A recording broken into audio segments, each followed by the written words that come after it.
నేను ఖర్చు పెట్టింది. తదనంతర పరిణామాలు కూడా తెలుసు. అన్నీ అయిపోయిన తర్వాత నాకు టికెట్ ఇవ్వనని చెప్పి ఆ రోజు ఇంకా ఆన్లైన్లో 5 పెట్టారు ఆ రోజున రేస్లో. సరే ఏదైతే అదైందని చెప్పి నేను కూడా ముందుకెళ్తే ప్రజా ఆగ్రహం ముందు అక్క మళ్ళీ నాకు సీట్ ఇచ్చారు ఆ రోజు, అంత లొల్లి చేసిన తర్వాత కూడా.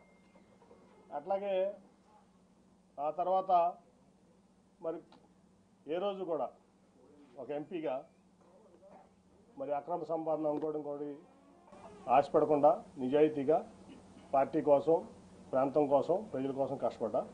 ఆ ప్రాసెస్లో మీ అందరికీ కూడా తెలుసు, ఆస్తులు అమ్ముకున్నా, వ్యాపారాలు మానుకున్నా.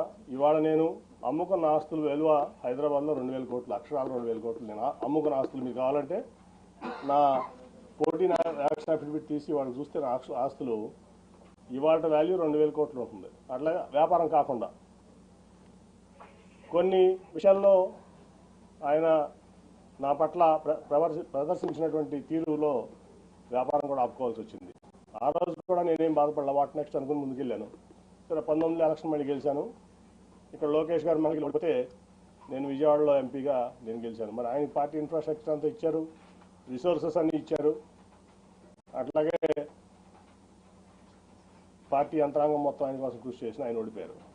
ఎందుకంటే నేను ఎప్పుడు కూడా చంద్రబాబు నాయుడు గారి రూపాయి తీసుకోలేదు, నేను గెలిచాను ఎంపీగా. ఆ తర్వాత చాలా పరిణామాలు మీరు చూశారు. అనేక రకాలైన ఆయన మనుషులను పెట్టి నన్ను అవమానపరచడం జరిగింది. అట్లాగే ఫైనల్కి వచ్చేబడి కార్పొరేషన్ ఎలక్షన్లో సీటు, మేయర్ సీటు లేడీ అయినప్పుడు నేను జనరల్గా ఢిల్లీలో ఉన్నాను. ఫోన్ చేసి కార్పొరేషన్ ఎలక్షన్స్ ఏం చేస్తామని అడిగారు నన్ను చంద్రబాబు నాయుడు గారు. ఏం లేదు సార్, నేనేం ఆలోచించలేదు, ఇన్ఛార్జ్లు ఉన్నారు కదా వాళ్ళు చూసుకుంటానంటే, కాదు మేయర్ అభ్యర్థి ఎవరిని పెడుతున్నారు అంటే నాకు తెలియదు సార్ అన్న. ఇదే మాటలు మీకు చెప్తున్నా, నేను ఒక కూడా కోల్పోవట్లేదు. ఆ రోజు అన్నాడు బోండమ్మ గారి వైఫ్ని పెడుతున్నారని నిజమేనా అని నన్ను అడిగారు ఆయన ఫోన్లో క్వశ్చన్. నేను వాళ్ళ వరకు ఎవరికి చెప్పలా నిజం, నాకు తెలియదండి అన్న.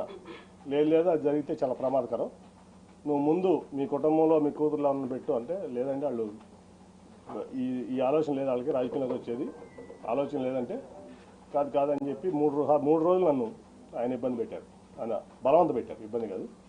సరే అప్పుడు టాటా ట్రస్ట్లో పనిచేస్తున్న శ్వేత అని మాట్లాడితే నాకు ఇంట్రెస్ట్ లేదు డాడీ, నాకు సోషల్ సెక్టర్లో చాలా ఇంట్రెస్ట్గా ఉన్నానంటే ఇట్లా చెప్పారమ్మా చంద్రబాబు గారు.